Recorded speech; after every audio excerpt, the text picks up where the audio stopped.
Ese día, como casi todos los sábados, estábamos en ese café al aire libre donde solo había judíos y marineros colombianos. En una tarima de tabla bailaba la misma mujer de todos los sábados. Tenía el vientre desnudo y el rostro cubierto por un velo, como las bailarinas árabes de las películas. Nosotros aplaudíamos y tomábamos cerveza enlatada. El más alegre de todos era Masi Nasser, el dependiente judío del almacén de Móvil, que nos vendió ropa fina y barata a todos los marineros colombianos. No sé cuánto tiempo estuve así, embotado con la alucinación de la fiesta de Móvil. Solo sé que de pronto di un salto en la balsa y estaba atardeciendo. Entonces vi, como a 5 metros de la balsa, una enorme tortuga amarilla con una cabeza atigrada y unos fijos e inexpresivos ojos como 2 gigantescas bolas de cristal que me miraban espantosamente. Al principio creí que era otra alucinación y me senté en la balsa aterrorizado. El monstruoso animal, que medía como 4 metros de la cabeza a la cola, se hundió cuando me vio mover, dejando un rastro de espuma. Yo no sabía si era realidad o fantasía, y todavía no me atrevo a decir si era realidad o fantasía, a pesar de que durante breves minutos vi nadar aquella gigantesca tortuga amarilla delante de la balsa, llevando fuera del agua su espantosa y pintada cabeza de pesadilla. Solo sé que, fuera realidad o fuera fantasía, habría bastado con que tocara la balsa para que la hubiera hecho girar varias veces sobre sí misma. La tremenda visión me hizo recobrar el miedo, y en ese instante el miedo me reconfortó. Agarré el pedazo de remo, me senté en la balsa y me preparé para la lucha con ese monstruo o con cualquier otro que tratara de voltear la balsa. Iban a ser las 5. Puntuales, como siempre, los tiburones estaban saliendo del mar a la superficie. Miré al lado de la balsa donde anotaba los días y conté 8 rayas. Pero recordé que no había anotado la de aquel día. La marqué con las llaves, convencido de que sería la última, y sentía desesperación y rabia ante la certidumbre de que me resultaba más difícil morir que seguir viviendo. Esa mañana había decidido entre la vida y la muerte.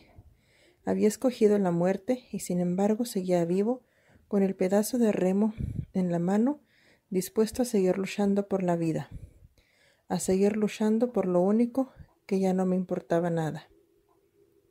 La raíz misteriosa. En medio de aquel sol metálico, de aquella desesperación, de aquella sed que por primera vez empezaba a ser insoportable, me sucedió una cosa increíble. En el centro de la balsa, enredada entre los cabos de la malla, había una raíz roja, como esas raíces que machacan en Boyacá para hacer color, y cuyo nombre no recuerdo. No sé desde cuándo estaba allí. Durante mis 9 días en el mar no había visto una brizna de hierba en la superficie, y sin embargo, sin que supiera cómo, aquella raíz estaba allí, enredada en los cabos de la malla, como otro anuncio inequívoco de la tierra que no veía por ningún lado. Tenía como 30 centímetros de longitud.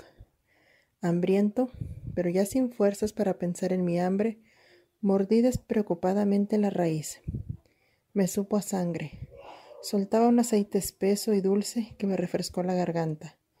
Pensé que tenía sabor de veneno, pero seguí comiendo, devorando el pedazo de palo retorcido, hasta cuando no quedó ni una astilla. Cuando terminé de comer, no me sentí más aliviado.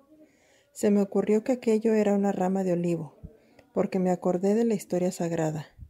Cuando Noé echó a volar la paloma, el animal regresó al arca con una rama de olivo, señal de que el agua había vuelto a desocupar la tierra. Yo pensaba que la rama de olivo de la paloma era como aquella con que acababa de distraer mi hambre de 9 días. Puede esperarse 1 año en el mar, pero hay un día en que ya es imposible soportar 1 hora más. El día anterior había pensado que amanecería en tierra firme. Habían transcurrido 24 horas y solo seguía viendo el agua y cielo. Ya no esperaba nada. Era mi 9ª noche en el mar. 9 noches de muerto, pensé con terror, seguro de que a esa hora mi casa del barrio Olaya, en Bogotá, estaba llena de amigos de la familia. Era la última noche de mis velaciones. Mañana desarmarían el altar y poco a poco se irían acostumbrando a mi muerte. Nunca hasta esa noche había perdido una remota esperanza de que alguien se acordara de mí y tratara de rescatarme. Pero cuando recordé que aquella debía ser para mi familia la 9ª noche de mi muerte, la última de mis velaciones, me sentí completamente olvidado en el mar, y pensé que nada mejor podía ocurrirme que morir. Me acosté en el fondo de la balsa. Quise decir en voz alta, ya no me levanto más, pero la voz se me apagó en la garganta. Me acordé del colegio. Me llevé a la boca la medalla de la Virgen del Carmen y me puse a rezar mentalmente, como suponía que a esa hora lo estaba haciendo mi familia en mi casa. Entonces me sentí bien, porque sabía que me estaba muriendo. Capítulo 11. Al 10º día, otra alucinación. La tierra. Mi 9ª noche fue la más larga de todas. Me había acostado en la balsa y las olas se rompían suavemente contra la borda.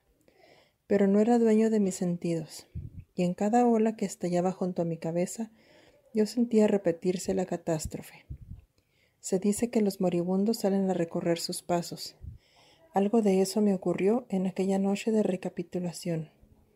Yo estaba otra vez en el destructor, acostado entre las neveras y las estufas, en la popa, con Ramón Herrera y viendo a Luis Rengifo en la guardia en una febril recapitulación del mediodía del 28 de febrero. Cada vez que la ola se rompía contra la borda, yo sentía que se rodaba la carga, que se iba al fondo del agua y que nadaba hacia arriba tratando de alcanzar la superficie. Minuto a minuto, mis 9 días de soledad, angustia, hambre y sed en el mar se repetían entonces nítidamente, como en una pantalla cinematográfica. Primero la caída, después mis compañeros gritando en torno a la balsa, después el hambre, la sed, los tiburones y los recuerdos de móvil pasando en una sucesión de imágenes. Tomaba precauciones para no caer. Me veía otra vez en la popa del destructor, tratando de amarrarme para que no me arrastrara la ola. Me amarraba con tanta fuerza que me dolían las muñecas, los tobillos y sobre todo la rodilla derecha. Pero a pesar de los cabos sólidamente atados, la ola venía siempre y me arrastraba al fondo del mar. Cuando recobraba la lucidez, estaba nadando hacia arriba, asfixiándome. Días antes había pensado amarrarme a la balsa. Aquella noche debía hacerlo, pero no tenía fuerzas para incorporarme y buscar los cabos del enjaretado. No podía pensar. Por primera vez en 9 días no me daba cuenta de mi situación.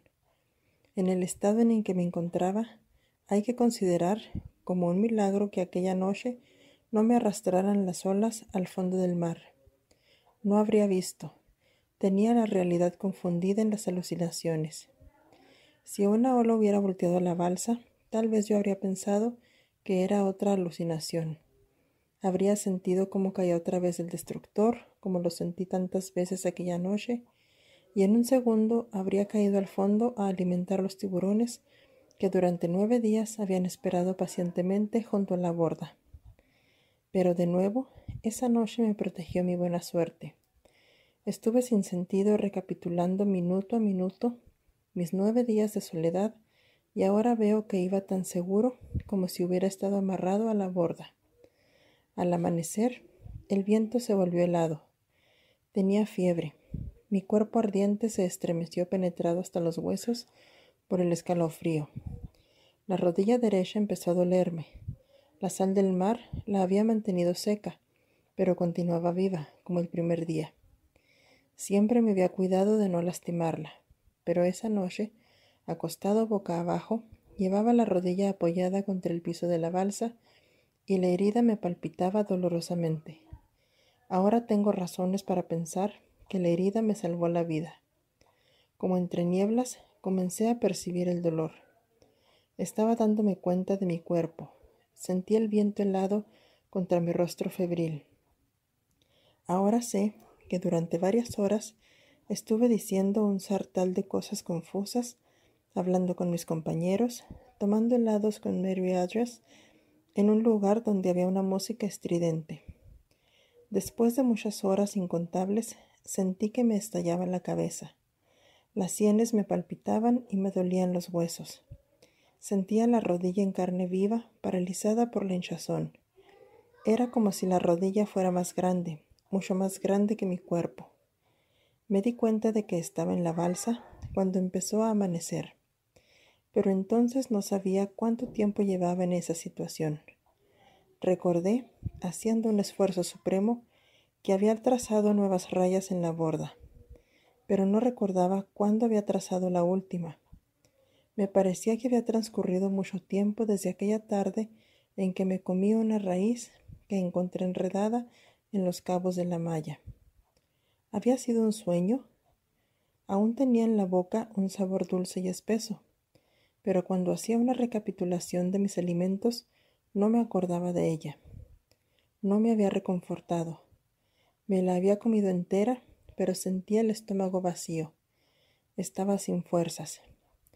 ¿Cuántos días habían pasado desde entonces? Sabía que estaba amaneciendo, pero no habría podido saber cuántas noches había estado exhausto en el fondo de la balsa, esperando una muerte que parecía más esquiva que la tierra. El cielo se puso rojo como al atardecer, y ese fue otro factor de confusión. Entonces no supe si era un nuevo día o un nuevo atardecer.